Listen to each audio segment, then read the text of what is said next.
तो यानी हम दोनों में अंतर देख रहे हैं, करण और अपादान। करण में क्या है, से के द्वारा, और अपादान में क्या है, सिर्फ से।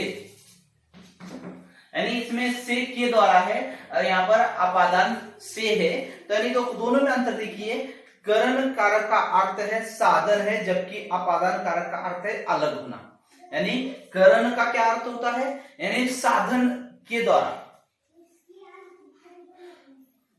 यानी बस के द्वारा मैं पाठशाला पहुंचा, यानी या फिर से, यानी नरेश ने डंडे से शाम को मारा, क्या है, से मारने का है। यहां पर किसी साधन का प्रयोग हो रहा है, यानी नरेश ने डंडे से मारा, यानी डंडा एक साधन है, साधन का प्रयोग हुआ है। या फिर यानी स्कूल बस के द्वारा पाठशाला पहुंचा, स्कूल बस के द्वारा क्या है, स्कूल बस के द्वारा क्या है, पाठशाला पहुंचा।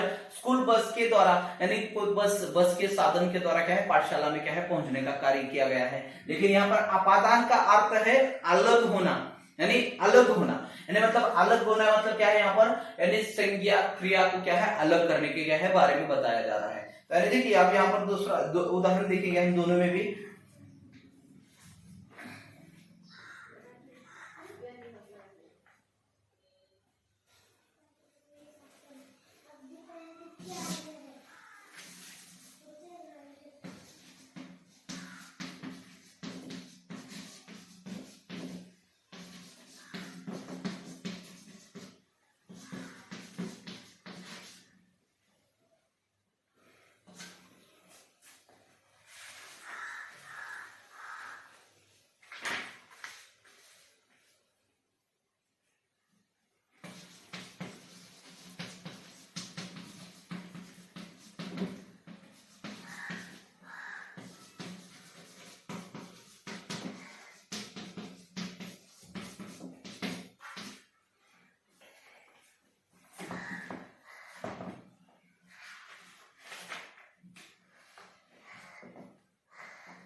अब यहाँ पर देखिए, करण से के द्वारा, अपादान से, करण का अर्थ है किसी साधन के द्वारा क्रिया की जाती है, और यहाँ पर अपादान का अर्थ है यानी क्रिया को अलग, यानी क्या है, संज्ञा किसी शब्द से अलग होने के बारे में क्या है, यानी क्रिया दर्शाई जाती है। अब यहाँ पर देखिए, राहुल बस से स्कूल जाता है, से यानी बस से, यानी इस यहाँ पर बस जो है उसकी साधन है।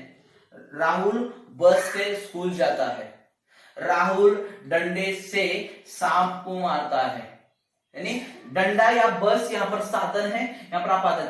अलमारी से पुस्तक गिरी, यानी अलमारी और पुस्तक दोनों अलग हो रहे, मतलब अलग होना, यहाँ पर अलग होने का बोध हो रहा है, और यहाँ पर किसी साधन के आधार पर क्रिया को करने का यानी कार्य हो रहा है। इसीलिए यहाँ पर करण यानी किसी साधन को आता है, और अपादान यानी किसी क्या है, अलग होने की क्या है, यानी दर्शाया जाता है। तो यहाँ पर दोनों में अंतर क्या है, समझ में आया, से आया है, लेकिन क्या है, समझना है क्रिया क्या हो रही है, मतलब किसी क्रिया समाप्त या फिर अलग होने के बारे में बता रही है, तो वहां पर क्या है, अपादान है, या फिर किसी साधन के द्वारा क्रिया हो रही है तो वहां पर है यानी करण है। अब उसके साथ ही साथ क्या है, कर्म कारक और संबंध कारक। कर्म में भी क्या है, कर्म में भी क्या है, का को, यानी संबंध में क्या है, का की को, और कर्ण में क्या है, कर्म में यानी क्या है, को है, यानी यहां पर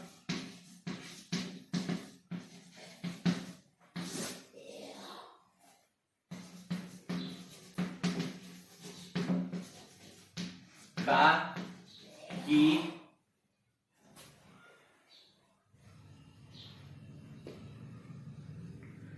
की के।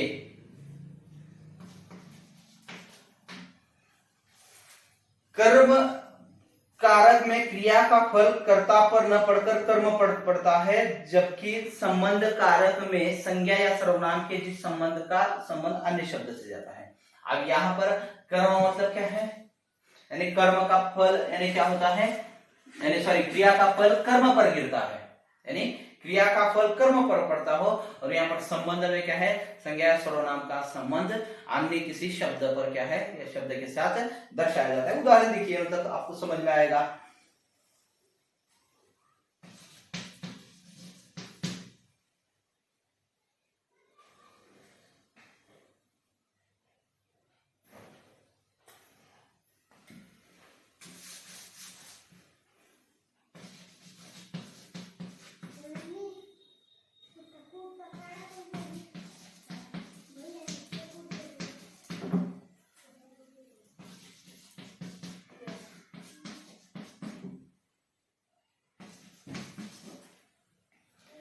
कृष्ण ने बलराम को गदा दी या गदा दे दिया, यानी यहां पर कृष्ण ने बलराम को, यानी क्रिया का फल किस पर हो रहा है, बलराम, यानी क्या है, बलराम पर हो रहा है। यानी कृष्ण ने किसके लिए क्रिया की है, बलराम के लिए की है, यानी क्रिया का फल किस पर हो रहा है, यानी बलराम पर हो रहा है, इसलिए कर्म है। कृष्ण ने बलराम को, यानी बलराम को दिया है। कृष्ण स्वयं के लिए क्रिया कर रहा है क्या, बिल्कुल नहीं है। तो यानी कृष्ण यहाँ पर क्या है, बलराम के लिए क्रिया कर रहा है, यानी यहाँ पर कृष्ण ने बलराम को गदा दी। या फिर दूसरा वाला उदाहरण देखिए संबंध का।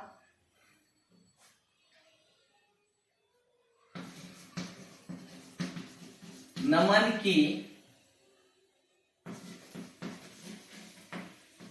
बहन कक्षा में प्रथम आई।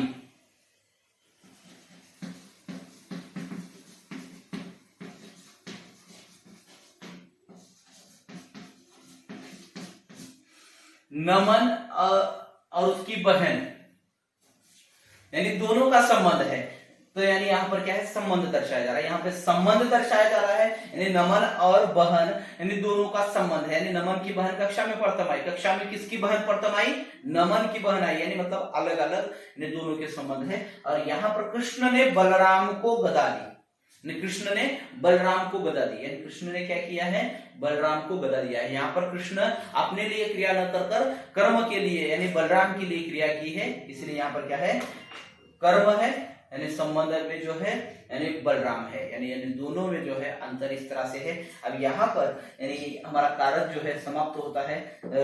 जिस किसी को भी इसमें से कोई समस्या है, मैं इसका पूरा का पूरा एक आपको चार्ट जिसे कहा जाता है, उसके लक्षण किस तरह से है, यानी उसकी विभक्ति प्रत्यय कैसे है, करता है तो उसकी विभक्ति प्रत्यय कौन सी है, और उसका लक्षण, लक्षण मतलब क्या है, किस तरह से हमें पहचानना है, मतलब क्रिया का फल किसके ऊपर पड़ रहा है, क्रिया किसके लिए हो रही है, क्रिया किस साधन से हो रही है, या क्रिया अलग होने का कार्य हो रहा है, यानी जो भी है उसके 8 प्रकारों के क्या है, यानी चार्ट भेजता हूँ, वो चार्ट और आपको सभी के यानी कारक की परिभाषा, यानी 8 प्रकारों की परिभाषा उदाहरणों के साथ यानी क्या है लिखना है, और जो चार्ट भेजूंगा उस चार्ट को भी क्या है आपको लिखना है। यहीं पे हम क्या है रुकते हैं।